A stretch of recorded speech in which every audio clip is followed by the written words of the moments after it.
उससे आपको आगाह करते चले कि परवेज खटक इलेक्शन हारने के बाद बर्दाश्त न कर सके और चाय वाले कप में छलांग लगा दी। चम्मच से निकालकर अस्पताल में इंतकाल कर दिया गया। विचले जराए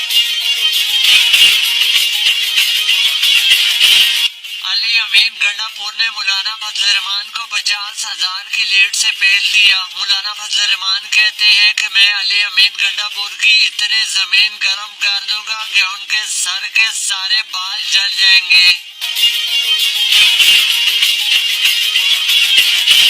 वक्त बदल गया है। पहले वज़ीर आज़म जीती हुई सीटों पर बनते थे, अब चोरी की हुई सीटों पर बनने की कोशिश की जा रही है। तर्जुमान इलेक्शन कमीशन के मुताबिक पाकिस्तान में इंटरनेट स्लो होने की वजह से वज़ीर आज़म डाउनलोड नहीं हो रहा। अवाम सब्र का मुजाहरा करे।